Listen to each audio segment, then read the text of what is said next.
Welcome to Cycling Fashion Week, the only podcast dedicated to cycling fashion, culture, aesthetics, community. I'm your host, Tony. Alex is off this week, no doubt enjoying a glass of wine somewhere and relaxing. I'm joined by my regular co-host, Warren, and one of our special guest co-hosts, Skyler. How y'all doing? Awesome. Thanks, Tony. Thanks for having me, guys. Of course, we're always excited. I'm also good. One thing, though, a little bit of business, as Lance would say, first. Not really, because there's no money involved. I did just want to give a shout out and a thank you to the brand Pop Cycling. That is a London-based cycling brand, because they sent us a couple pairs of socks and a couple bidons, as Alex would say, for us to try out. Good at Warren. That was a good pronunciation. I'm sure Alex would approve. Okay, well, that's good. I've been practicing my French Canadian. We're gonna review the socks, but the socks work. They're pretty good. I like the designs.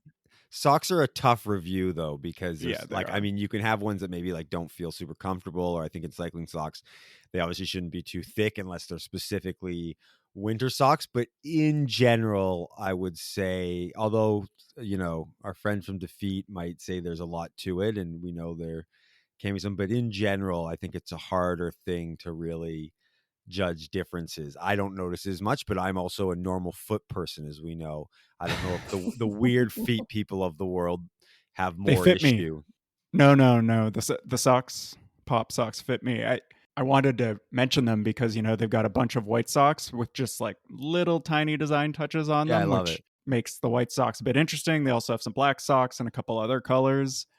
So yeah, again, thank you to Pop Cycling, and yeah, really, you should check them out at popcycling.co because they're Pop Cycling Co. Well, speaking of footwear, I want to just say that Skyler has gotten really lucky with her new team because, like we said, she's a real racer, and she's getting to wear some white Sidis. She's getting gifted or loaned, or I don't know how it works on your team, a pair of white Sidis. And we found out about just after our sort of long talk about how we like Sidis. We wanted, to get a pair, but there's some fit issues. Now, I've been thinking back on that a little bit, and I do believe highly in suffering for fashion. And so I'm wondering if it's worth just getting the Sidis and just being uncomfortable because they look awesome and they have this great sort of heritage to cycling, and this sort of reminding me when they seem to be a lot more popular in the 90s and the early 2000s. And us complaining about the comfort level of it is a little bit off brand. We should always be willing to suffer for fashion. Yeah, I'm pretty sure I'm going to be suffering with them. My Shimano right now, my S-Fires, I had to get the wide, and I got them in a men's wide because the women's they weren't wide enough. So the Sidis, the reviews are all like excellent. The main issue though is everyone's like, yeah, they're made for a small Italian man. They are a very narrow shoe, and apparently I have some crazy wide foot. So they come in a mega wide, but we didn't have that option when we first placed our order. I mean, if I'm really suffering like to the point where I can't wear them, which that's what I foresee, then I can exchange them for the mega wides. But I just hate that name too. Like, why not just call them wide? Why do you have to call them mega wide? Like there is no wide. It's normal or classic, and then mega wide, which just makes me feel like I got this like fat monster foot. Because they don't want to sell them, right? They don't, right? It's that sort of luxury Italian French brand idea where they really only want certain people wearing their stuff. So if you have the mega wide, they're trying to make you feel bad about yourself because they're really sort of saying, yeah, we want small Italian men and women to be wearing our stuff, not these giant North Americans with their wide feet, fat bread foot. Yeah. If it's any consolation, I would probably have to wear the like double mega wides, or with like extra height or something. Or you just put the normals on and just suffer.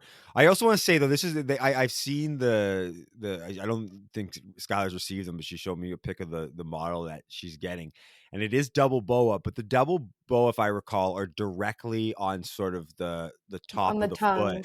They're Yeah, they're not on on the the tongue. they're not on the side, and I'm sort of torn because again, I love Sidis. They're going to be white. We love a double dial, but I don't know if the placement really sort of throws it off. We'll throw up a pic of the model that Skyler's team has provided her. When I get them, I'll do a nice review for Cycling Fashion Week for all of the fans of the podcast, because they look great and I'm very excited. Like they're gonna look great. Yeah, I don't know. I read the reviews. I watched some videos, some YouTube videos on the shoe. I was really invested. I kind of think I like the boa on the tongue. When I was reading about the science behind it, I was like, yeah, this totally makes sense. So we'll see. I'll put it to the test. You want to give a shout out to your team on the podcast? Give a little Yes. plug. Yes, I would love to. Thank you, New team. Cyclery Racing, Ottawa-based team. And the team is run through Cyclery, the bike store in Ottawa, owned by Vince. So thank you, Vince, and thank you, Cyclery, and thank you, Sidi. For our international listeners who aren't in Canada, Ottawa is the capital of Canada, actually. It is a city about 5 hours northeast-ish of Toronto. If you've never heard of it, we don't blame you. The only women's UCI race in Canada is happening in Gatineau this September, which is the city next to Ottawa. It's just over the bridge. So, and will you be racing in that? We have our team was invited, so we have 6 starting spots. So that's one of my big goals for the season is to start at Gatineau. Is it in Gatineau Park? Yeah, it is. I'm not sure the exact route, but it's along those loops. So it'll be hilly, which if you know me, I'm not much of a climber, but I'm working to be a climber. Another note for international listeners is that Gatineau Park is one of the best places for cycling I've been in Canada in terms of like cycling from within a city, because so it's in Quebec, but you can ride from Ottawa, and it's closed to cars on the weekends, and it's to the top. It's about like a solid 30-minute climb with some like undulations and whatnot, and then you basically do loop, come back down. So yeah, it's actually one of the. It's probably obviously Camillien is a world-class climb, so you can never leave that out. But if we sort of push that aside, it might be sort of the best riding actually in the sort of eastern central part of Canada. Close to a city, yeah, I would say so. Like I've done some pretty great riding in Quebec, but out in like the country. Yeah, and sort of towards Vermont and stuff. But yeah, I guess if you're sort of in the proximity to a city, there's nothing better than that. It's not quite as difficult as Camillien, but it's a lot of fun. It takes like 5-10 minutes to get there, so it's like going out of your house in the city and then having this beautiful like country climb with like nice views and everything. Yeah, Ottawa and Gatineau also have really nice bike trails connecting like the city to Gatineau, and then kind of everywhere that you would want to go in between, which is awesome. And then as well, if you're doing like park laps in Gatineau, there's some really nice coffee shops in Chelsea, and like you're pretty much guaranteed to spot some sort of local pros who've raced out in Europe. Like I don't know, there's some nice bikes flying around in Gatineau.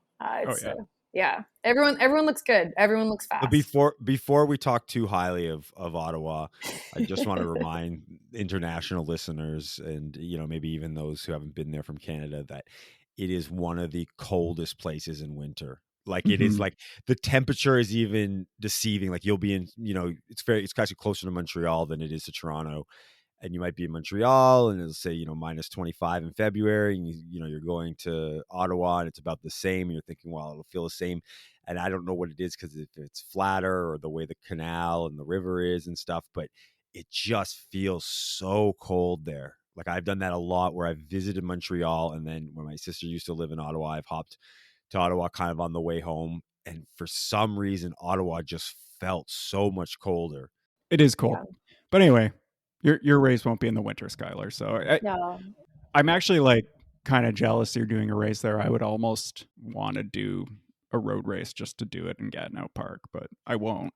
but You almost. you could come watch the race, and then the next day when stuff is still kind of set up and being torn down, you could just ride around the park. It's That's like you true. did the race, yeah, Yeah. without the fees, you know. So we have a wonderful episode this week. We have a great guest, Cody from Luft Los Angeles, which is a shop really making a name for itself out in LA. We talked a lot about what it's like, owning and dealing with a brick and mortar store and a ever online retail landscape. We talked about the LA cycling scene, which, has been mentioned before many times on this podcast and is just booming both in ridership, tourism, and just the quality of rides that are available out there. So we think that you'll quite enjoy it. It was a lot of fun. As a matter of fact, so Skyler was with us when we recorded the interview, and between that interview and now, she was in riding in LA. So can you tell us a bit about your experience riding out there? Yeah, so I was basically, eyes on the ground. So after Cody spoke so highly of LA and the cycling scene there, the day I flew in, I attended the Luft and Universal Colors ride. It was awesome. They had a great group of people come out. Everyone looked really good. Everyone's kind of got like a nice tan. They're still in like summer fitness. Like, yeah, I was very pale and very feeling slow, but that's okay. Everyone was so nice. The riding that day was awesome. We did a climb up through like the Hollywood Hills area. I'm not really sure where I ever was, and yeah, they were super fast. They put the herd on like Italian Alex does on RVR on a Wednesday morning. So it was a great time. And then yeah, from there I just got to ride around for the week, did some climbing in Santa Monica, and you'll hear on the interview, Cody mentions the LADoes climb. Lives up to all the hype. Everyone I met in LA before I did that climb was like, if you're only here for a week, this is the one climb you have to do. And I got the opportunity to do that. I did it solo, and it was amazing. Like I said, I'm not usually a climber, but I think I actually would like it if every climb was as beautiful as that. It was just smooth for an hour, like 3 to 7%. It was very, very nice. But yeah, LA definitely lives up to the hype. I get it. I get why people live there and why so many people cycle. Did you see Phil Guyman, and how baggy was his jersey? I did not see Phil Guyman, but I must have seen some of his friends because there was some people with some really baggy jerseys. Um, they must have been Phil fans. I should have asked. I've also noticed that, like, because there was a baggier style in the 90s and the early 2000s, but when I've seen some photos of Phil, and I'm assuming maybe his legion of fans that are also riding around LA, it looks more that not like it's actually cut baggy, that it's just too big. Yeah. There's a difference between having a kind of a baggier cut in your jersey, which obviously I don't think looks that good, but if you had that, maybe that's just your sort of choice of the cut you like. But when it just looks like you're wearing two sizes too big, that's very different. His jerseys are too big and his YouTube videos are too long. So for our next segment, we're here with Cody Schwannard from Luft Los Angeles. Luft is a bike shop in Venice Beach, and they pride themselves in cycling, community, and coffee. Cody is one of the 3 partners of Luft. Thank you for joining us today, Cody. How are you?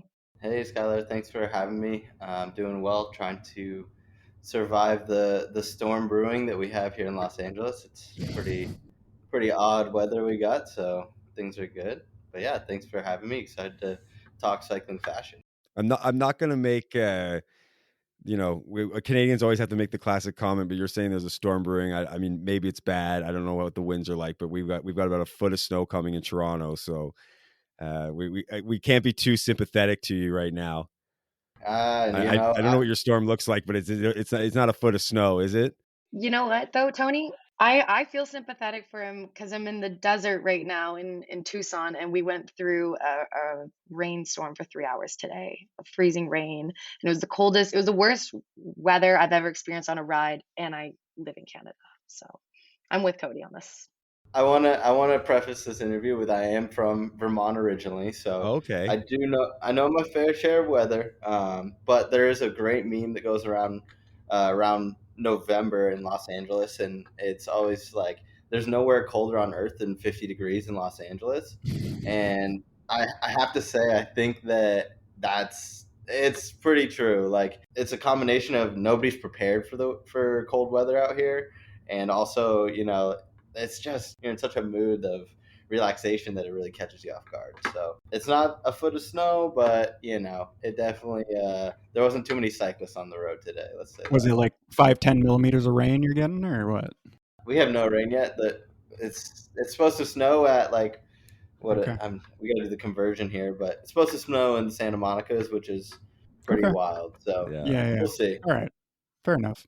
I actually respect that take because I have noticed that just sort of in life, depending on where you are. That I mean, it's the same thing sort of in Canada where an 8-degree spring day, I'm going to give you Celsius here. I can't do the Fahrenheit conversion, but is a lot warmer than an 8-degree fall day because it's just the Yeah, body's sort of used to that sort of different change in temperature. And I guess I've heard LA is 85 to 95 and sunny for 11 and a half months. So 50 must feel real cold. it's pretty shocking. It's all mental, but it definitely affects you. And we also don't have Zwift setups out here. Like, a lot of cyclists that we're used to riding year round. So we will brave the cold and we'll try to do that. But if we end up always just cold and kind of uncomfortable, where you guys have already got it figured out. You have the indoor trainers, you have your program, you're ready to go for the winter.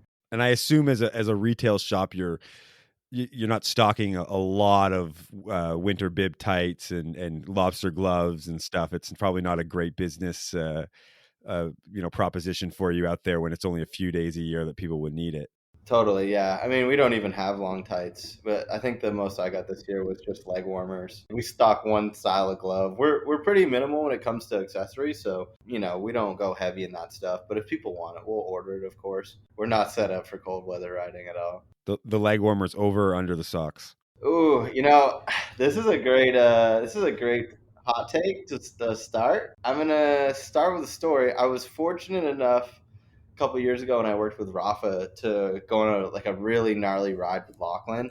And this is the first question I asked him, and it stuck with me because if anybody knows it, it's him. And he said, if you're trying to go fast, the leg warmers go over the socks. You can take them off, right? In case you have to, you're going for speed.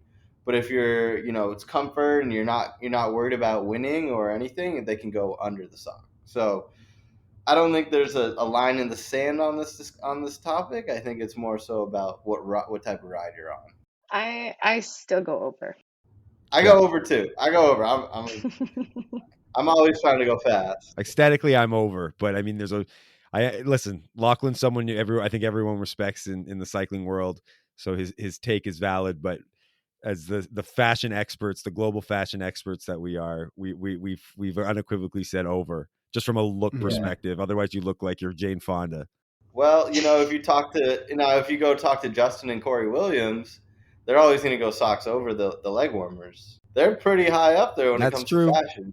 So we got some definite panache for sure. You mentioned you're from Vermont, so we are interested in like the origins of Luft and how it came about, like what led to starting it, and maybe how did you sort of end up in LA, then meet your two other partners that led to starting it. Yeah, I mean it's a really long story actually, and it kind of has to do with bikes. I mean my origin and my roots in Los Angeles have been in Venice Beach in particular for over a decade now. I got in some trouble early on in my life in college, and had to go home to Vermont after, like while I was in college. I got in trouble. Had to go home, kind of at the bottom of my life. And then my uncle was living out here at the time, and he said, why don't you come move out to Venice, and see what it's all about. And so he's actually the one who got me into cycling as well. He used to race the cyclocross scene in Vermont, and he lived in Boston, but he'd race in Vermont, and I'd watch all his races when he came up. And so, when he said come out to LA, it was like, yeah, like a no brainer, growing up in middle of nowhere Vermont to Venice Beach and overnight was pretty pretty eye-opening. And you know, growing up in Vermont, there was two places that you really wanted to work. You know, it's like, or I did in particular, it was like the coffee shop or the bike shop. And like you couldn't get a job at either of them because there's only one bike shop, one coffee shop, and the openings for the positions they never came up. You know, people work there their whole lives, rightfully so. Like I would do the same. And so when I moved to LA, it was like, dude, nobody wants to work at a bike shop. Nobody wants to be a barista. Like they want to be, you know, famous like musicians or like models. And so I found a home kind of in both those communities in LA. And, you know, they're not mainstream like communities, but they have these like really interesting characters within them, cycling and coffee, and really just kind of like made a lot of friends in both, and was able to transcend both communities. After about three years, I think it was probably 3 years in LA, I was working at the shop called Minotti's, which is like an iconic Venice coffee shop. Definitely need to go there if you're ever in LA. Kristen, one of my partners, started coming in on her like lunch breaks with her coworkers, and we got to know each other pretty well. And her partner at the time, or her boyfriend at the time, now fiance Zach, was starting BlackHeart, which is our bike brand that we carry at Luft. And so Kristen was like, hey, you know, I want to introduce you to Zach. He's working on this bike brand. Would you be interested in like trying them out and, you know, giving us feedback? And, you know, I was probably 21 at the time, and, you know, to see titanium bikes, I was like, heck yeah, like I'll ride the shit out of that bike. So Zach and I stayed friends, and I ended up becoming a BlackHeart ambassador and giving him a lot of feedback. And, you know, and then eventually I left Minotti's, and Zach and Chris and I all stayed in touch. I was working at Rafa in Santa Monica at the time, and was running the cafe for Rafa, and was really loving my job. And, you know, it was kind of early on during the Walton acquisition of Rafa, so things were still like, you know, they were still Rafa, and it still felt really like we were pushing cycling forward. And was at Rafa and a BlackHeart ambassador up until the pandemic. The pandemic was really when like cycling blew up, obviously, as we all know. And had a falling out kind of with Rafa, and was about to move back to Vermont. And Zach, I'd been riding for Blackheart the whole time, and Zach was like, you know, like let's, you know, I need a spot for Blackheart. We need to get more eyes on the product. We were running it out of public storage at the time. So we had like like full size run. You know, people come look at the bikes, and we'd like sell them a bike out of a public storage unit. Like it was awesome. I loved it. Zach, Kristen, and I at that time during the pandemic, me transitioning away from Rafa, would eat dinner together like a couple nights a week and conceptualize Luft, and, you know, start the branding and stuff like that. So it really started from, you know, just being into these two odd communities in LA, and just, you know, meeting Kristen and Zach through coffee. That's how we all came together to create Luft. I think you might be our first guest who didn't say they got into cycling through skateboarding.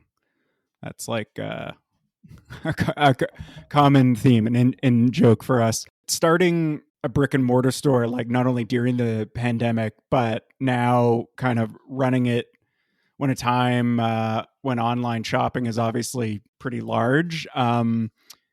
What's the most difficult part about running sort of an actual physical shop?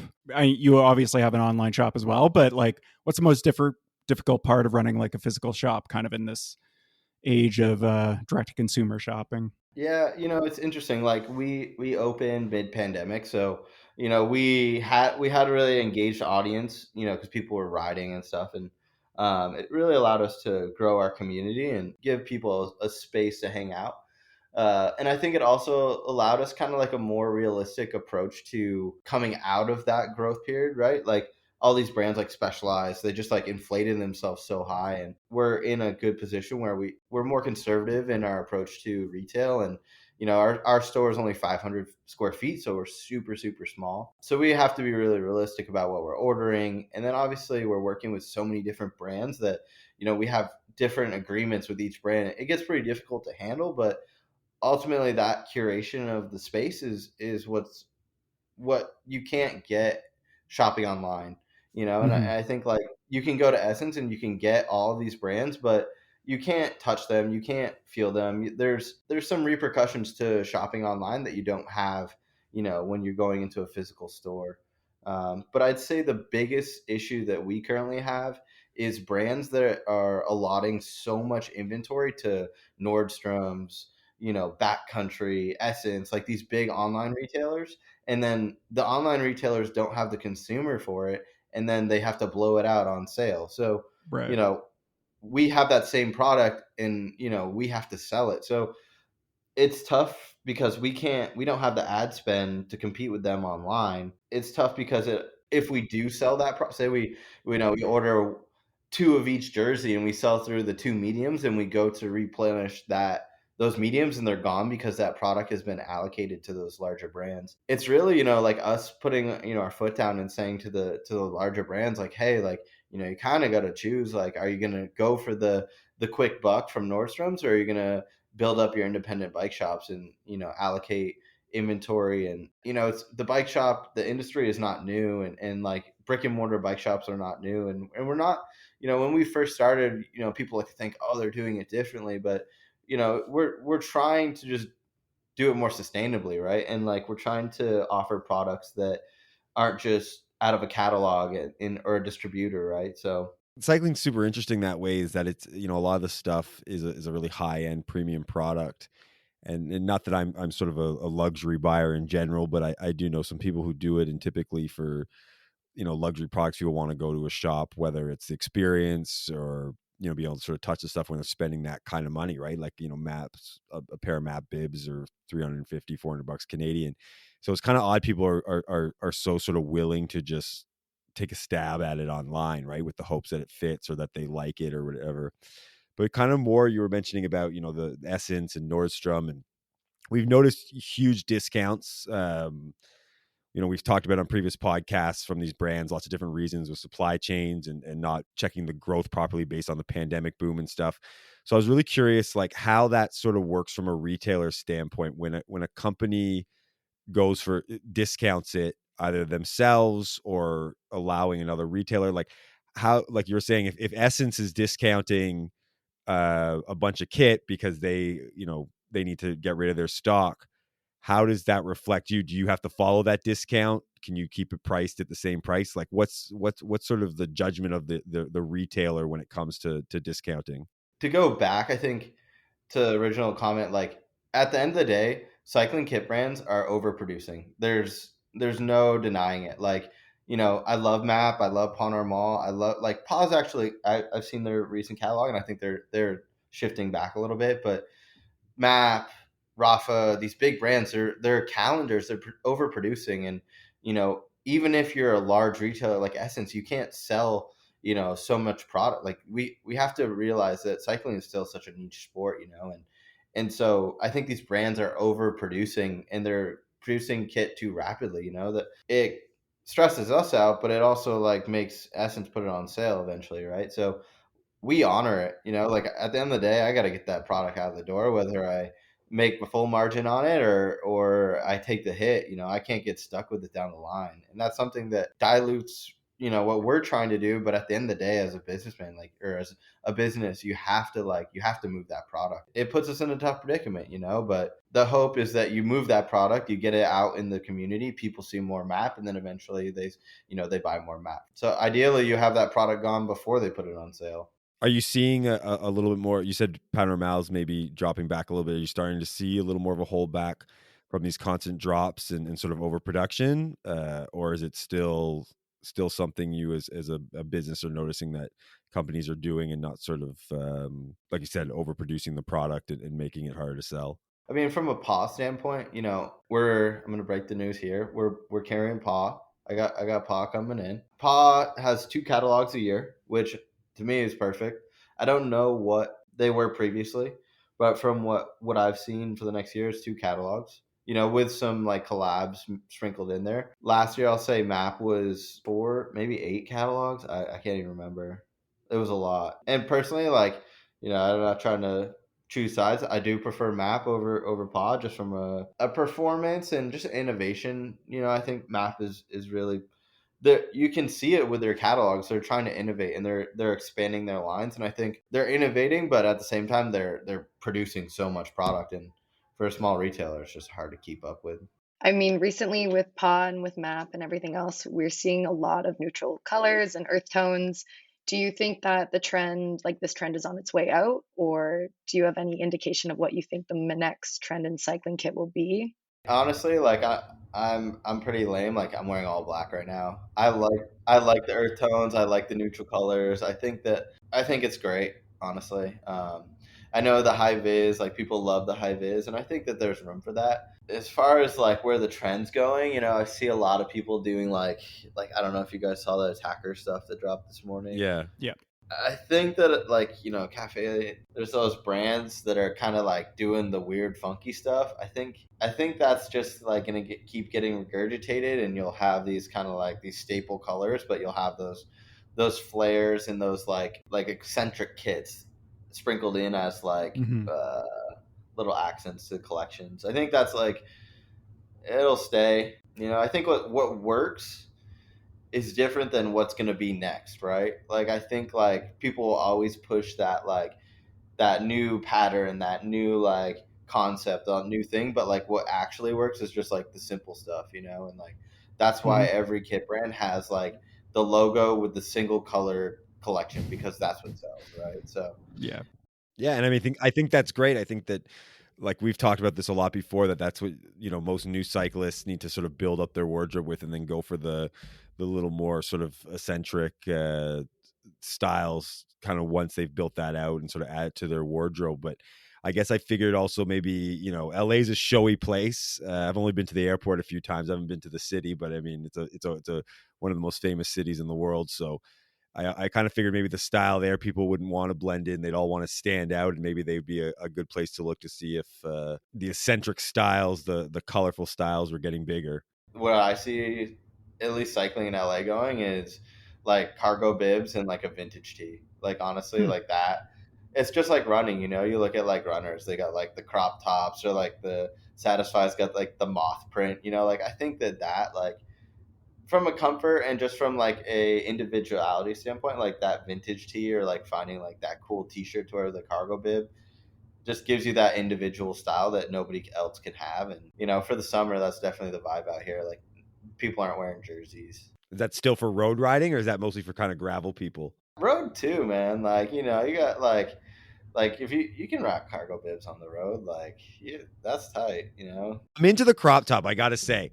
I was watching a Netflix reality show where a couple dudes are rocking the crop top. Right, we're getting Crip Bro Jack this summer. We're hitting the weights. We're getting swole, and we're gonna do crop tops. So I'm pro crop top. I'm stating it here. I'm pro crop top. Yeah, and like you could even do the tank top. Fuck it, like the thing over the straps. I don't know. Straps on straps. As long as it's it's gotta be a cotton tank top. It cannot be it can't be like a tri-top. What about those like Gold's Gyms, like Schwarzenegger, like thin with the thin sort of straps that come down, show just like a Gold's Gym tank top with a pair of cargo bibs, and just the biggest biceps a cyclist has ever had. There's a guy in LA called Dylan Dahlquist. He is an absolute beast, and he'd be the only person I allowed to wear that. But I'm here for it. I was a lacrosse bro in college for the short time I was there. So when I was kind of in my gym bro days, you call them shred shirts, right? Make sure it comes down. You can see the obliques well. You can see the almost like there's a little flap of t-shirt that you've cut up as much as you can to show off where you're hitting the gym. Yeah, I remember those days, Tony. Yeah. Don't bring it back. No, the first ride over 20 degrees, Tony. I think that's what you have to wear. A shred shirt or a crop top? I think the question is, are you're rocking no base layer, right? Like you're not rocking a base layer. No base layer for sure. I'm kind of anti-base layer guy to begin with. Like I've never like obviously in the winter, like as you're layering up, but these like summer base layers, the sort of mesh stuff, it's never worked for me. Like I've always just felt hotter. Like I'd never really understood them. I've never felt them comfortable. I have a couple, and really like if it's a warm day, I'm just jersey on skin. Like I don't see the need for this base. It just feels like another thing that's being sold to me that just, even they say, you have stuff, it's cooling. I don't know. It's more material. Like how is it more cooling than having my jersey, my skin? I love base layers all year round, especially in the summer because you can undo your jersey and then you still look like classy with a base layer on. Like you're not just like open shirted everywhere. You're in a convenience store like rummaging through like half dressed. Like when you have a base layer on underneath, you like That's how I look classy you though, look Skyler. classy. Like I don't know. I think they're a classy piece of cycling fashion. I agree with Skyler. I disagree with you, Tony. I love base layers. No, for me, it's like it's the skin contact of the jersey. Like I'm not like I don't want like full skin contact. You know, like you got to keep that moisture off the exterior layer, and that helps your body regulate its temperature better. I've tried it. I just always feel hotter when I do it. Though, if you told me that keeping the sweat off of the jersey would like prolong how long I could keep a jersey, then I'd probably do it. But I mean, now that I'm doing crop tops, I'm gonna have so much ventilation and coolness. Well, also you guys got the humidity over there. Like it's true. There's so much moisture. Like in LA, it's dry heat. Like it's hot, but like there's no humidity, so we can get away with it. Like you're just like you're sweating buckets, but you're not. It's not like moist. It's not like that like humid heat.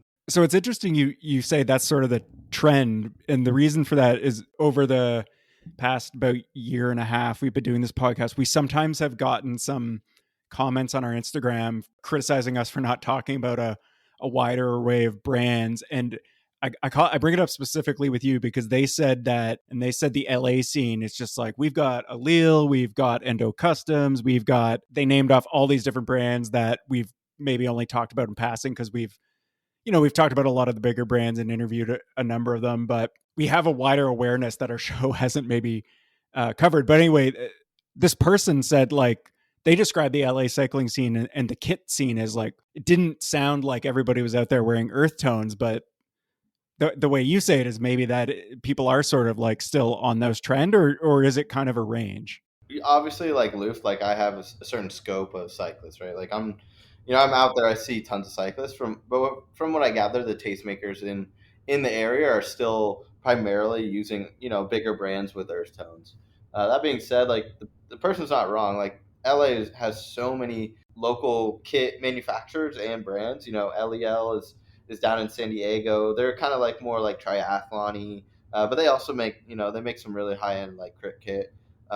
You got Team Dream, obviously. What Sean's doing over there is amazing. They're crushing it with the colors, very vibrant, very like wild, and I think that's something he's always really like tried to focus on, was like just going crazy with it. Him and Bobby from Endo Customs are probably like the quintessential like LA kit brand, I would say. Like Bobby is manufacturing it, Sean's designing it for Team Dream, but Bobby has his own line, Endo Customs.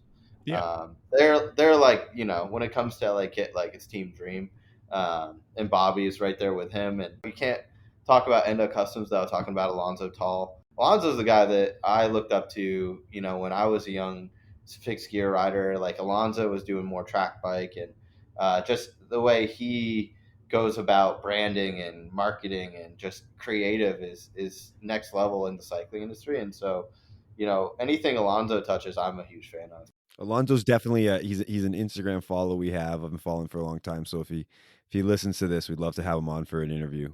He seems like a pretty cool guy. He's definitely someone that when it comes to cycling fashion, he's in my eyes, he's the GOAT. Another Endo kind of like brand that Bobby works with is Team Too Late, and that's JB. JB lives in New York now, but he's from LA. That like I saw the question about like the most underrated kit brand or something, and I was gonna shout out Team Too Late. JB is like kind of my like that cool uncle that like put you on game. That's not really your uncle, but like he put me on like so much game. And JB is another like iconic LA like cycling fashion guy. And his brand is Team Too Late. And then you got Cadence. They're down in South Bay. They manufacture in LA. It's no longer with Dustin, but they're still doing some really cool stuff. I think I worked there when Dustin was still a designer, so it was cool to see kind of how he works. He's an amazing artist as well. Grin 27. I don't know. Have you guys caught wind of them yet? I haven't. No, Warren. No. Yeah, look up Grin.27. As far as like LA like up and coming kit brands right now, Grin 27 is probably like the one. Just taking a quick look, I can only see the back of a jersey, but I like it. They take their pictures with the cool flash, so I feel like I'm already gonna like it. Yeah, they have some really cool stuff here. We're going to have to cut this part of the interview out where we admit we don't know who they are. Danny is killing it.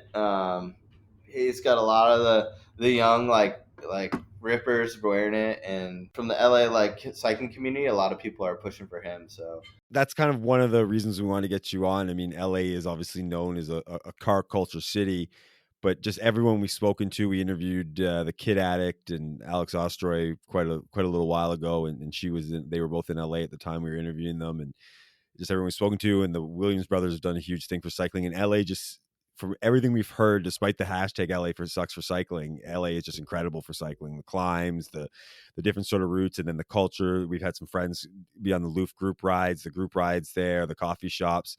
Why is it such a good scene? Is it just the sort of location, the weather? Is there a great culture around it? Like, it's just I haven't heard a negative thing about the LA cycling scene. The hashtag LA sucks for cycling is LA sucks, don't come, right? Like, it's amazing, but we don't want everybody to know that, right? So I think it's the weather has a big thing to do with it. Obviously, it's good weather year round out here, but honestly, like just the terrain, like you can ride flat, you can just do a chill beach cruiser, you can go up and like if you're on the west side, you can go into the Santa Monica's and do like a 40-mile ride with like 3,000 feet of climbing, and you can go to the San Gabriel's and get 10K. It's like it's so diverse, and we have the infrastructure. It's like there are a lot of cars, and honestly, like the drivers actually like pretty respectful of cyclists, and like the grand scheme of things. Like I've heard some horror stories about Toronto and Canada in particular. Even That's like bad. small town Vermont. Like I'm more afraid to ride there, even though the roads are quieter and like it's beautiful. The drivers there just don't see cyclists as often. So like drivers out here are pretty just like they're pretty aware of us just because there's so many cyclists. You have your bad apples, obviously. There's people that are aggressive, but don't be afraid to come out here because of cars. The riding is so amazing.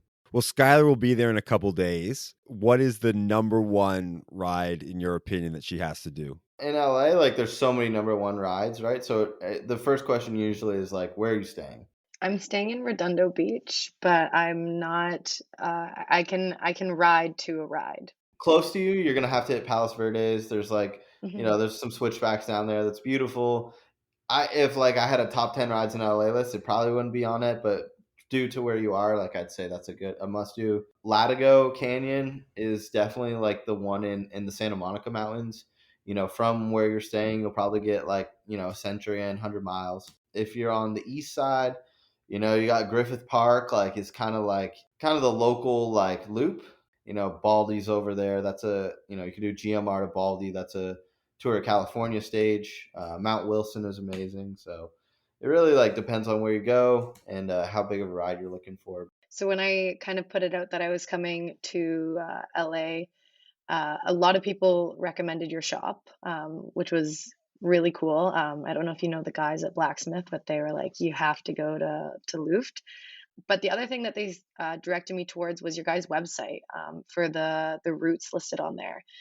So going through, like, you guys had a ton of great routes, kind of starting at like smaller rides with good views up to like some really spicy, some long rides. I mean, it's super helpful for visitors. I'm sure the locals use them as well too. Why don't you think that more bike shops make the effort to do that? It's you should check out our Strava too. Like Strava plug right there. Like our Strava archive, like route archive is like 5 or 6 pages deep right now, and pretty much anybody that like if someone comes in the shop, I'll like on the spot make you a route. It's kind of like baking bread for us. Like I took that idea from when I was at Rafa. People would always come in from like out of town and be like, oh, like like where should I go? Like we'd have an iPad and I'd like go on Google Maps and like zoom in and be like, you see this gate? Like you go around the gate and then there's going to be a trail like quarter mile up in your left. And I'm like, these people aren't doing the rides. Like they're not remembering that, And like when we opened, I wanted to use Strava as like, a tool and really give people kind of the keys to the city. And I think routes like are something that like cyclists kind of like, they gatekeep a little bit, like we all like have our routes that we love, and we kind of like keep them so that nobody doesn't get the KOM, or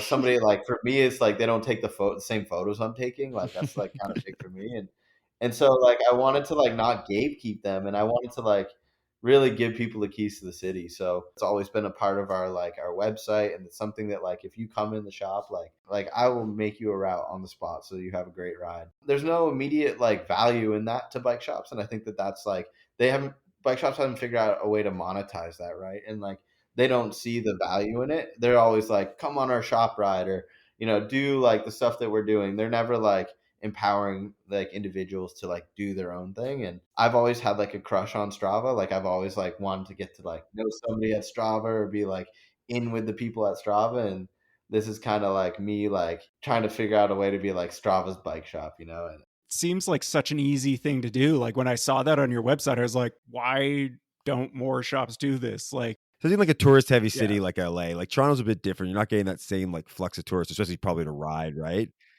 But like there's going to be a lot of people who are going to go, and I mean it's definitely intimidating to go to a new city and try and figure out how to ride, because you don't want to end up on some ridiculous freeway or highway that you just didn't know about, because you kind of only know a general idea. So I think from like you say, you maybe you can't directly monetize it right that second, but you're living in a city with going to be a lot of tourists, a lot of people coming, and they're going to seek out Luft because of that. Whether it's because the brand, there's a good brand awareness, because people say check out this site, they can learn about it, or they, like you said, you'll show them a ride and stuff, and then hopefully when they come in, they'll buy something or just kind of mention your brand or whatever. So I think a lot of retail spaces have had trouble lately, obviously with online stuff like we talked about, but I find a lot of cycling shops aren't really trying to pivot or sort of add new stuff to bring customers in. And, the fact that they can buy online, give them more of a reason to show up. You hit the nail on the head too. We're in such a like tourist city, like people are coming to us and they're overwhelmed, right? We're seeing that opportunity and just really like utilizing Strava as a tool for that.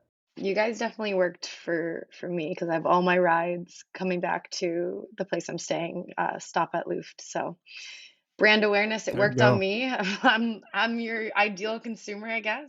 Just seeing it on the website is just like, okay, next time I'm in LA, like I have to go to Luft because you provided that. I would hope that it does the same for other cyclists. I was gonna say, when you guys are carrying Luft branded crop tops, I'll be in there to get one. Share your address. We got them already. I got you, dog.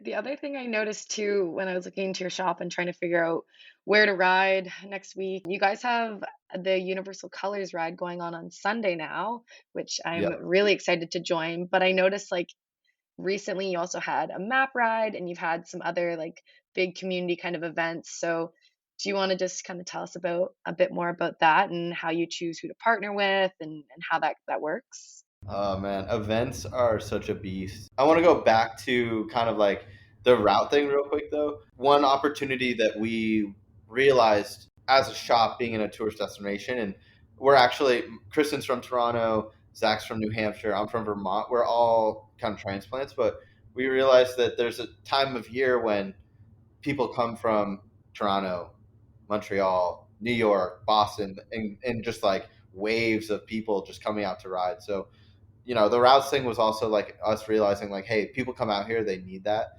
We also have rentals. We're happy to like, if you guys have questions, and I'm just putting this out there in the universe, like, if you're coming out to LA and you need anything, just DM us on the Instagram, shoot us an email. Like, we're happy to help anybody that has questions, and definitely want to start with that. Event. Yeah. That's like another pillar of Luft, is we really like to put a lot on our plate. So we're pretty active, and we're a small team. It's day in and day out. It's myself and Marcos, our mechanic. So there's just 2 employees day in, and then it's Kristen and Zach. They live up in Truckee, and they're kind of behind the scenes, helping with marketing efforts. And Zach does a lot of the business stuff, and they work on the website. So when it comes to events, we have the door open, and brands just kind of like throw stuff our way, and they're constantly like putting stuff on our calendar. We're not super picky with who we work with, whether it's a kit brand or there's a local like Venice Photo Club. Like Kurt is a great friend of mine. Just the opportunity with photography and cycling. So we do like a lot of Venice Photo Club events. We do Mira's Film Lab. She's a local film. She develops film, so you can drop off your film. You can buy like film at the shop, and so we do events with them. We do like Kristen does a Wednesday, like once a month. She'll do a Hump Day Honeys, which is a women's only events. So we have like localized events, and then we have like big brand events like with MAP, or we just did a private event with Morton where we did like a whole case study on 50 riders, and we fueled them for a 90-mile like massive day in the mountains, and that was like just like solely for one brand, just like to get them some data. And then like we have the Universal Colors ride, we have a Pond Mall ride after that, and then we have LA Marathon, where CLA is taking over the space for LA Marathon. So we're not just doing like cycling events, we're doing everything, and really trying to use Luft as more than just like an event space. Like Zach, Kristen, and I are all like super tuned in with the local community and marketing efforts and creative. And so it's kind of turning into this kind of like full on, like almost like a creative arm of our space, is like, designing events for brands. And it's a whole thing that we're trying to get a better grasp on right now. Well, I was just going to ask one more question, which was, because I think it fits with what you're talking about doing these events, is I noticed on the Luft website, it says a slogan or tagline, whatever you want to call it. You have cycling community coffee. From what you're saying with the rides, the rides on your website, the events, the fact that on this podcast you're inviting people to just stop and by, it seems like community is a pretty big thing for you. And I was wondering if you just wanted to touch a bit on that. I mean, it sounds like you're not full of shit, right? Like a lot of cyclist stuff, communities, like the hashtag community is everywhere, but then most of the time the people tell you to fuck off if you ask to ride with them. But everything you said, if you're drawing Strava routes for people that have just come in while they're having their latte or they're doing whatever, then it sounds like you're actually pretty honest about being serious about the community, the cycling community, and helping people out. Because I would say most people who say community are actually incredibly closed off and gatekeeping. But Cody, you sound like you're on the level. It can be it's become a bit of a buzzword in cycling, but like everything you're saying, and the shop actually seems to be like pretty genuine with creating that kind of atmosphere. So yeah, that's really just what I want to ask, why that's kind of important to you and to Luft.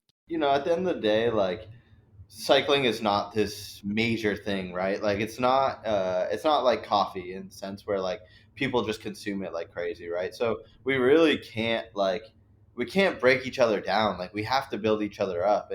And so, from a business standpoint, it's like you gotta like, you can't just say, you gotta like lean into it and double down. And like my background is actually coffee. Like, I was a barista for 8 years, and I watched children grow in front of me. I watched one night stands. I saw the whole thing, and I met so many people. And if you want to really see community, it's in the coffee industry.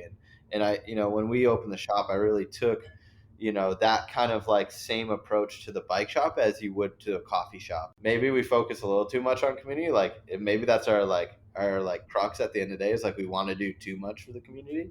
And we're trying to get a little bit more strategic on it. Yeah, man. I'm like, in high school, I was like a social butterfly. Like I was a kid in the hallways, like during class, and so I think the space just kind of like, it's that spot that you check in on once a week. You stop by with a 6-pack on a Thursday and you have some beers, or you're like, it's really just, it's a space. And that's what I call it. It's a space, another space for cyclists, right? It's tough. Like you said, it is really hard to not gatekeep and to not judge each other when you've had such a long cycling journey and people are just coming into it. And it is tough to bring people in and to show them the ways. But ultimately, as a business, you have to understand that by guiding people in their cycling journey or making those memories in their cycling journey, that you're gaining their trust and their loyalty, and that will reap rewards, whether it's emotionally, financially, or just like,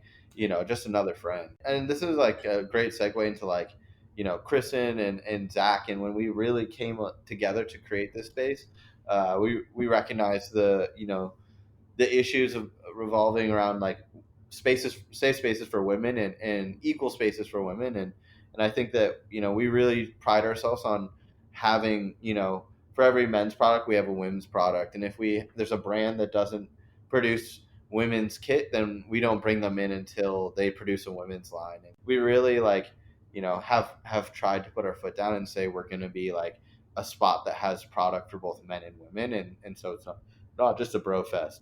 So we finished off all our interviews with a rapid fire. You've been prepared with the questions beforehand. Usually just sort of quick, short sentences, one-word answers. So I'm going to let Skyler take it away with the rapid fire. So, best coffee in LA? Ooh, biasly, I gotta say ours, but we just do free pour overs. So we're not really like a huge coffee shop, but we do free pour overs from Abracadabra. It's a roaster out of Vermont. But if you were going to go have like a cappuccino or any drink, I would say go to Hooked Coffee. It's in Dudley Market. It's in Venice. Nicely is the main barista there. And he's like world-renowned latte art champion. He was my mentor. And then also, Rafa, like Ebby, the barista over at Rafa, Ebby is a very skilled barista, and you should definitely stop by Rafa for a coffee. Amazing. I've already bookmarked them in Google now. Okay, so best climb in LA. It's Will Rogers. Gravel, we call it, me and my girlfriend do it all the time. We call it the girlfriend gravel loop. It's like super chill. It's under 20 miles. There's like 3 miles of gravel. It's absolutely beautiful. If you're looking for like just a regular day, that's a good one. But LADo is really good too. Gravel, rideable on road bike gravel, or it has to be a gravel bike? Rideable on road bike for sure. Okay, yeah, white or black shoes? White. Perfect. White or black socks? White. All right, good white answer. Helmet. White helmet too. Perfect. Everything else can be anything you want as long as you have those. You passed the test, thank God. I think I know the answer to this one because of BlackHeart, but we'll ask it anyways. Titanium, carbon, steel, or aluminum? You jumped the gun, Tony. It's aluminum.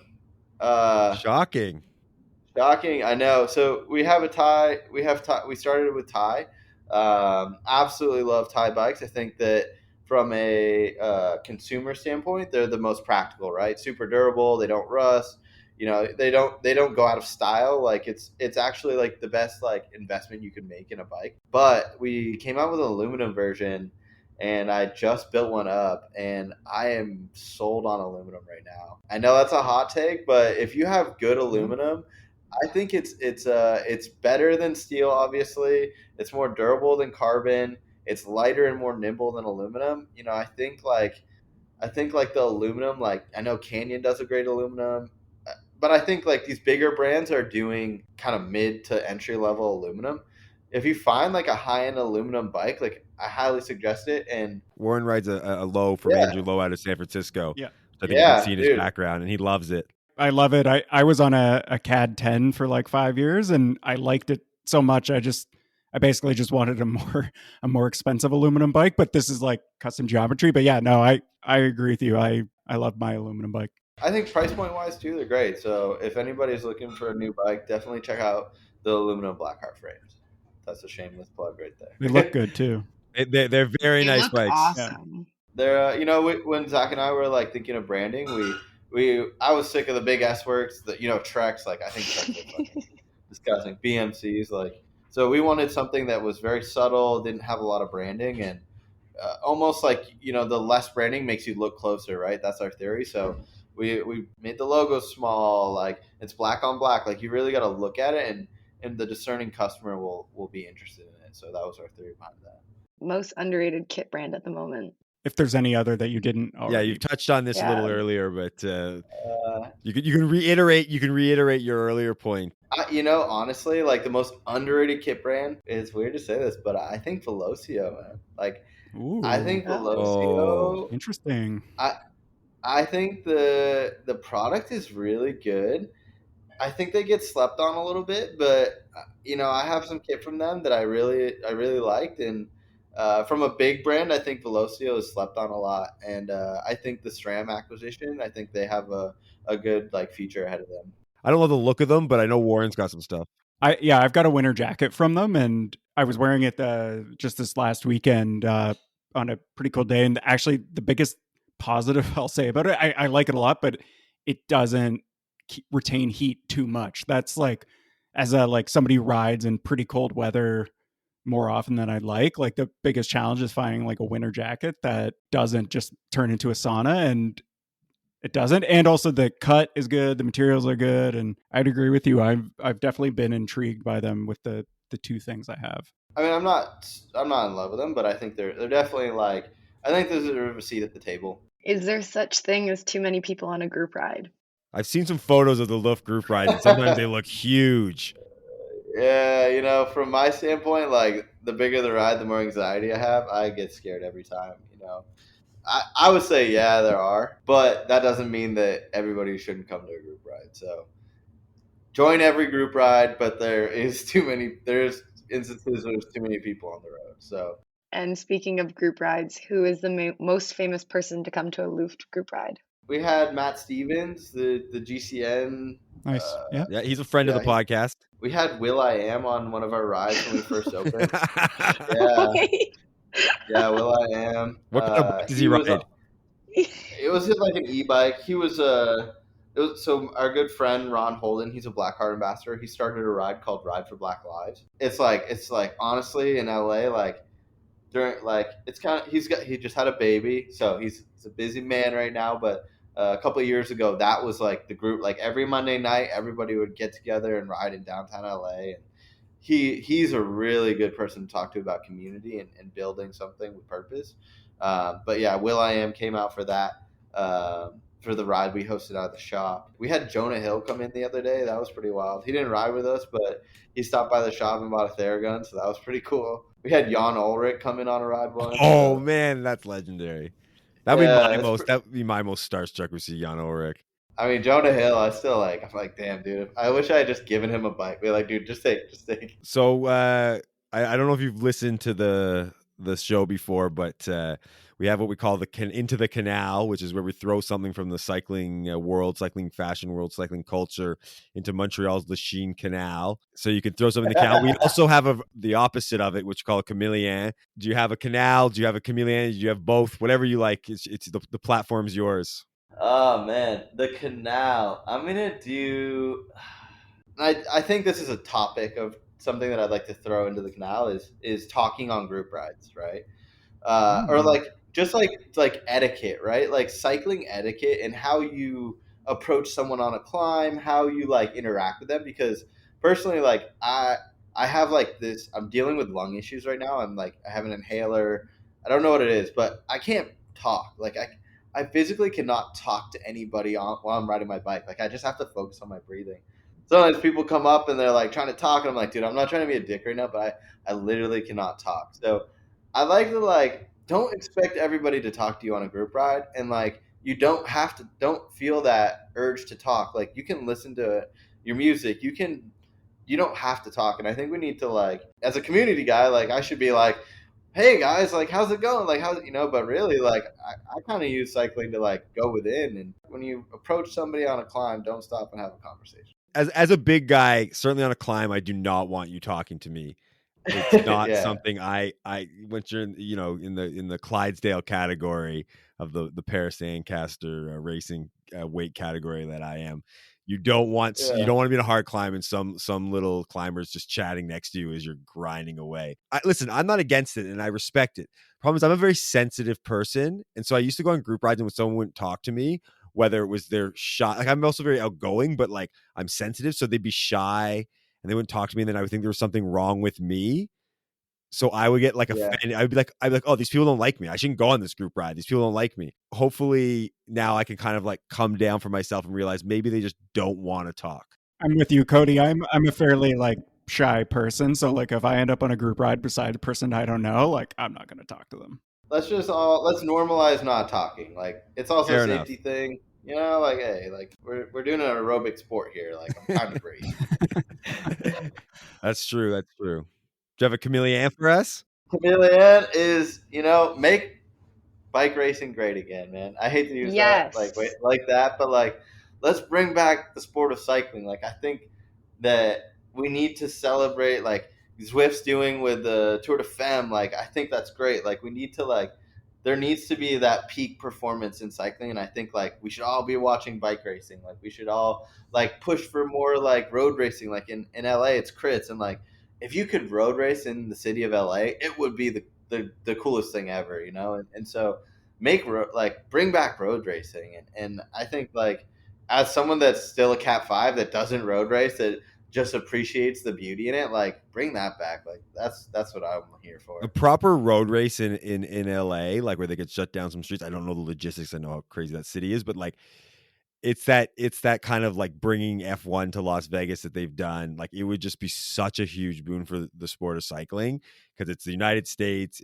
It's a major city. Like we've talked about the routes, the options they would have to do some sort of like even like a mini 3-stage race at different sort of sections of LA or the kind of the Southern California region. I know there was the Tour de California, Tour of California. It ended up sort of falling apart, but like if you could get the like big pros, if you get Pogacar and Wood and Vanderpool and stuff like that, just doing something the media in LA, that would blow the sport up in the States, you know. Well, I think the Williams brothers, who you mentioned earlier, like they're doing, their part to try to bring it back on a more like grassroots level, or for whatever it is, especially with crit racing, especially. But yeah, Skyler's an actual, like, she actually races, unlike Tony and I. So yeah, I think Skyler's probably with you on that one. I love racing. It is so much fun. And you also get to meet so many fun people, and there's different types of racing, and I don't know, and you get to travel for it. Like, it's so cool. Like, that's why I'm in Tucson right now, is because I'm here with my bike team. We're on a training camp. So it's just a fun, I don't know, I love racing, and it's something to look forward to. Yeah. I think like racing, like it doesn't, and like maybe racing's not even the word for it. Like participating. Like let's all participate in group bike activities, you know? It's like you don't have to like think you're gonna win, or like you just like that's why I do gravel races. So it's like I'm just out there to have the beer at the end. But I think Justin really is like spearheading that movement, and I think the more grassroots stuff that we do is just better for the sport. Okay. Thank you so much, Cody, for coming on to Cycling Fashion Week podcast. We really loved having you on here. And just a reminder to our listeners that you can follow Luft on Instagram at Luft Los Angeles. You can find Luft online at luftlosangeles.com. And if you're in the Venice Beach area, you have to stop into Luft for a coffee and to check out the shop. Thanks again, Cody. Thank you, guys. For our next segment, we have the world famous Into the Canal, a segment that has spawned its own real life versions, as we've been told. Riders, après ride, will sit around the coffee shop throwing their own things into the canal. So I would say it's probably our best and most popular segment. Signature segment.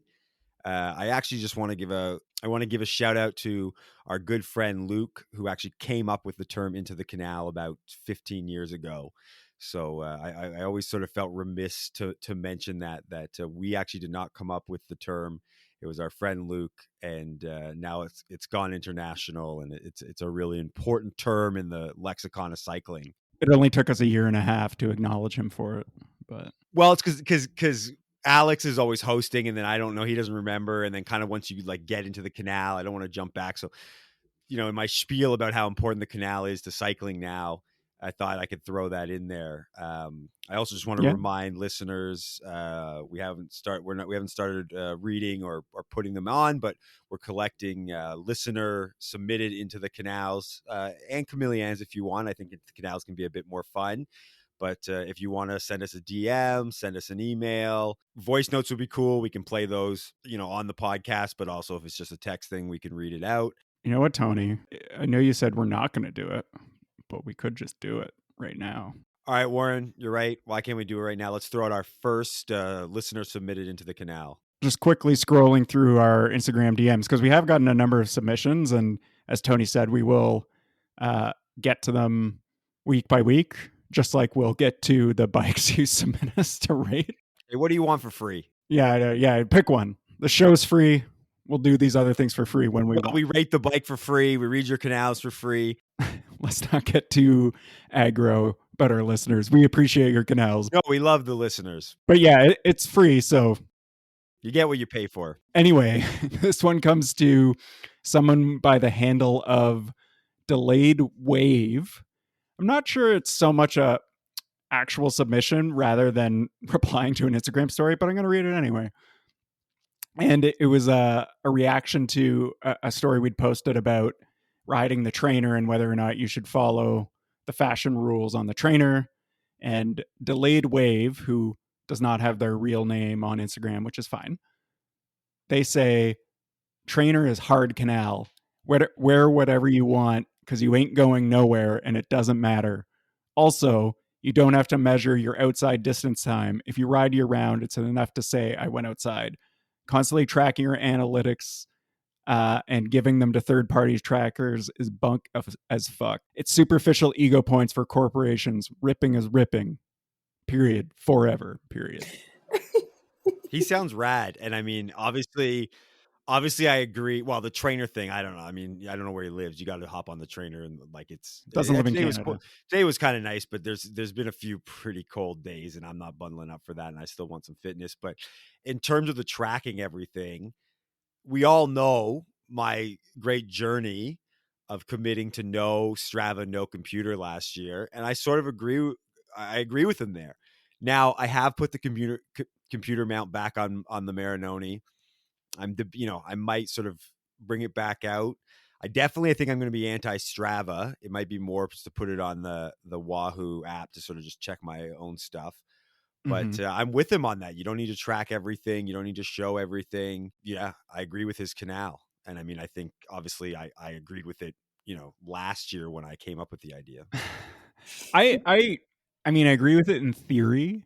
And yeah, the trainer, like for us in Canada, I'm not riding my road bike in -20 snowstorm. It's just not happening. Like that's just dangerous, and I'll probably die. And I agree with everything else he's saying in theory about not sharing all your data with these corporations that are probably doing bad things with the info they have. I mean, he's on Instagram, so it's only so far, right? Yeah, exactly. Like I want to agree with it. I want to live by those ethos, but the reality is that I'm just so like I need to see my stats. I'm vain. I need to know how many kilometers I'm doing, what my suffer score was. I need to know that. I need it. I'm in that boat. I'm in that boat with you, Warren. Well, but you actually race Skyler. So. Yeah, I know. Like I actually need my data, but I also just love it. Like even before I started racing, I love it because you see it, and over time, like I've seen like a lot of improvement. So it's very uplifting. But then when you're in the off season, you're like, okay, but I can get back to where I was. Like look at how my data changed last year. Also, I like giving it to whatever these third-party apps, if they're going to use like my heat map and see where I'm cycling and then decide to put a cycle lane there.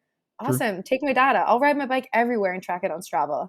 I just ride for the love of it. I don't need the corporations. I don't need the vanity of kudos. I don't need the big numbers. I don't have a power meter. I just ride by feel. I ride for the love of the sport, the love of being outside, the socializing, the community.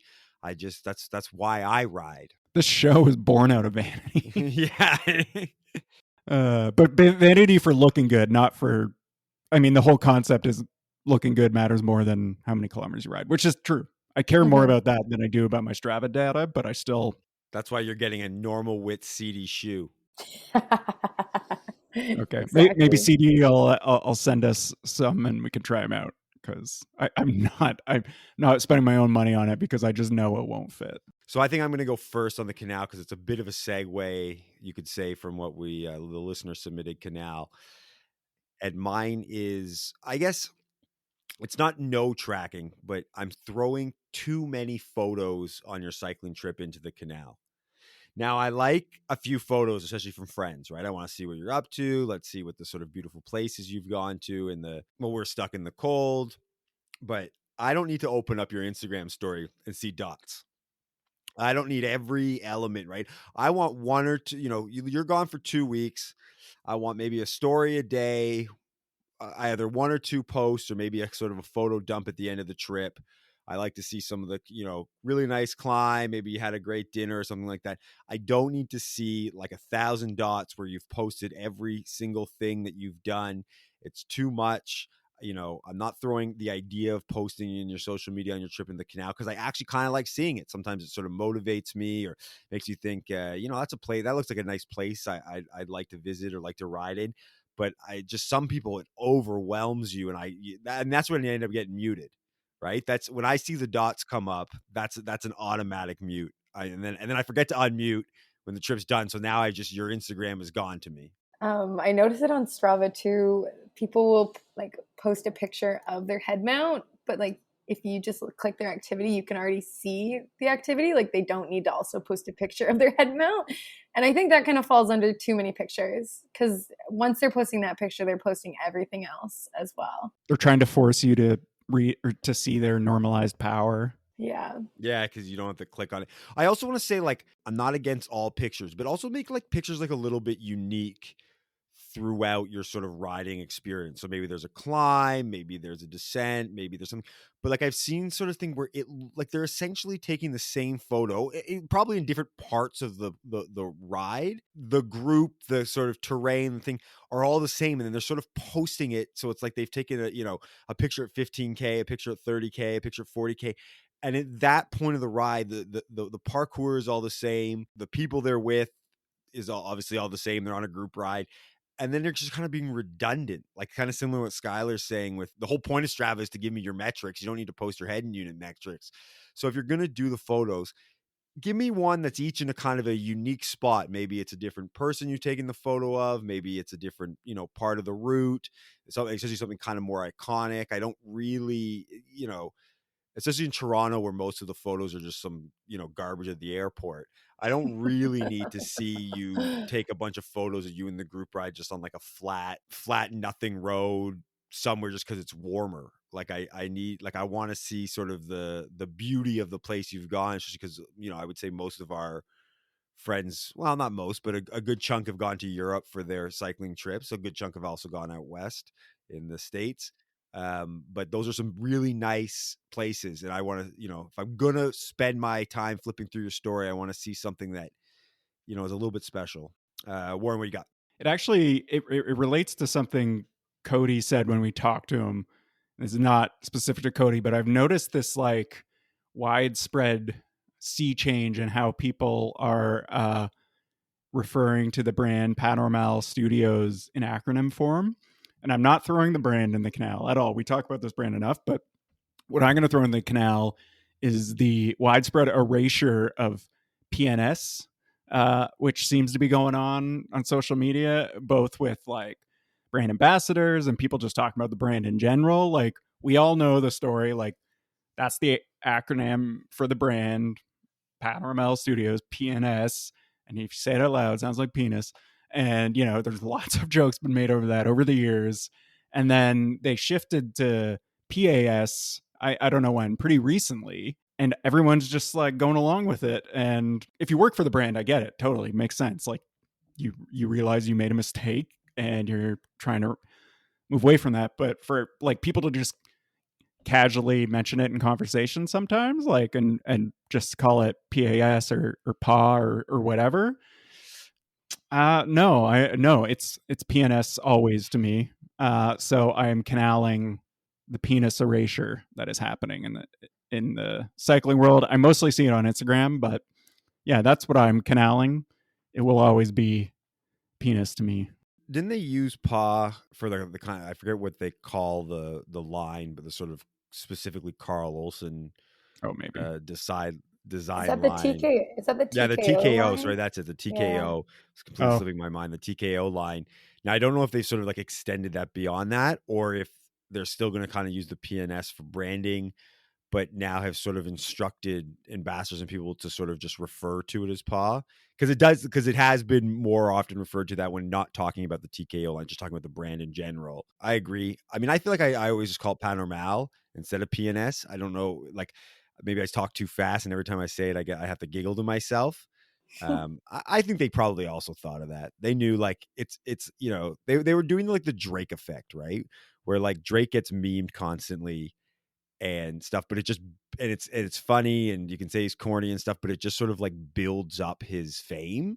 And I think Yeah. he's super self-aware of that some of the stuff he does is going to be memed, and it just actually makes him more famous and more popular and puts him up there more. So I wonder if when they were doing it, they looked at it, they saw that Kyle's penis, they thought it's still a cool name, and I bet you this will like get more talking, because like the meme accounts post more about PNS than any other brand. So yeah, there's some people who are going to hate PNS, and they're going to say, oh, this is so stupid, but like it's just more exposure for them. It's just more chance for someone to go, actually, I think that looks really cool. No, it's true. Maybe it's actually really smart branding. And I'm not talking about the brand specifically. It's just this act of pretending it was never described that way. But yeah, you could be right. Maybe it's always been intentional and it's working. We're talking about them right now. Skyler, what do you got? Okay, yeah. So this week, I think I have two, actually. I've got a Canal and a Camillien. But I'll start with the Canal because it's a bit of a longer story. As you guys know, I was in Tucson a few weeks ago. Tucson's awesome for cycling. There's a ton of cyclists. I think some people need to listen to this podcast because I saw a lot of black shoes with white socks and mismatched shoes with helmets and just some big no-nos. I saw some jerseys with long bibs, short sleeve jerseys, things like basic stuff, you know. But in the name of fashion, we were going out on a ride and it was pouring rain. It was very, very cold out, but the rain was supposed to stop, so I was hopeful. And it was like the only cold day we had in Tucson. It was about 1 or 2 degrees, so it was really cold. But I hate black booties, the shoe covers. I think they look awful. They just remind me of Canadian winter, and I hate them. Maybe if they made them in white, they'd be better, but I hate the black ones. So before we left for the ride, I made the conscious decision not to wear my black booties, and I was just going to wear merino socks, white socks over top, and then leg warmers over top of my socks. So you could still see that little bit of sock. So people would know I'm obviously wearing white socks. But anyways, we went out for a ride. It was about 3.5 hours. I absolutely suffered. I have never had colder feet, like to the point where I was considering calling some form of taxi, but we were out in the middle of nowhere and I didn't actually think a taxi would ever make it to me, and I'd probably freeze to death before that. And then by the time we got home, I took my shoes and my socks off, and Warren and Tony, you guys have seen the photo, but my feet, I think, had the beginning stages of frostbite, something like that. They were so messed up. I went in the shower. It's the most pain I've ever felt as my feet warmed up, to the point where I was holding back some tears. But I came out of that and I thought, am I in the canal or are black shoe covers in the canal? Because I suffered, but I think I still looked better than if I had just worn the shoe covers and maybe been a little more warm or dry. So for shoe covers, are you talking about like the neoprene? Yeah, like the big thick neoprene booties. Yeah, so you made the right choice. Like you suffered for fashion and it was worth it. I think like the over sock is completely fine, or even the kind of velo toes thing where it's sort of tight. I think it actually can be quite a nice look for the colder weather. But the neoprene booty, it just doesn't fit right. It looks very goofy, and I think frostbite to me is worth the risk, worth the sort of elevated style of avoiding those booties and just having the white socks with the leg warmers over the socks with a little kick to it and stuff, a little bit of peekaboo. Mm-hmm. So I think it was worth it. You're not in the canal. The booties are in the canal. Yeah. You suffered, you made it. You didn't have actual frostbite, and you went, and you're better now. So in the long run, it was fine. So I think that you made the right choice for me. What did your team think? What was their reaction to you doing that? Well, some of them had the big neoprene booties on, and I didn't really agree with it, and they were aware of that. I made it very clear I wasn't going to wear my booties. Good. But you know what? They were really cold. The big booties, they never fit properly, so their feet also ended up getting wet. So we actually all suffered, all of us. So in the end, they looked terrible. I looked pretty good. And yeah, we're stronger now. We're tougher. Neoprene booties, you are in the canal.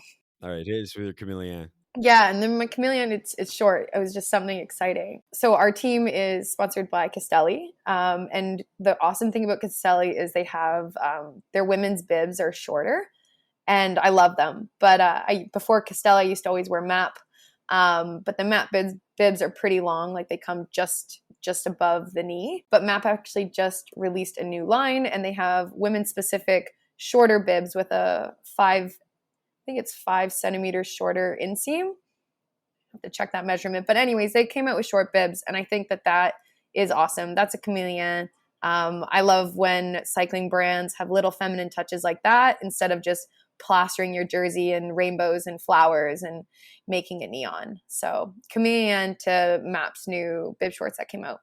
Now question after the AG2R denim bibs.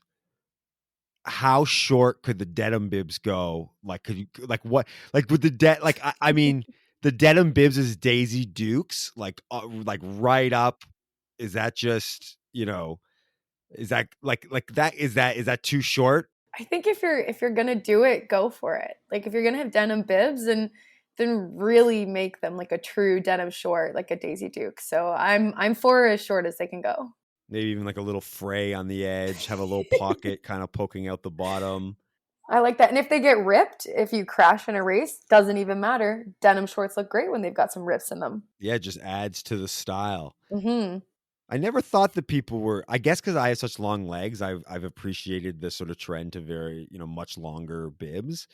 So I've never thought that would be an issue for people because I just, You're just blessed with long legs. yeah, these gams. So I've never Yeah. had, if anything, I have the issue the opposite way where I get a pair and I just go like, these are too short. Like I can't, so it's a new thought for me. Thanks, Skyler. Mm-hmm. Yeah. Thanks, guys. All right, that is another episode of Cycling Fashion Weeks in the book. Alex was missed, but we were more than excited to have Skyler join us. She always does a great job and keeps us entertained.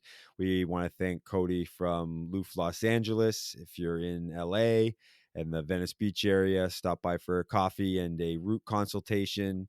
As always, follow Cycling Fashion Week on Instagram at Cycling Fashion Week. And if you want to get in touch with us, send us an email. cyclingfashionweek@gmail.com. We look forward to all your comments and responses. Thanks, everyone. Awesome. Thanks, guys. Thanks for having me.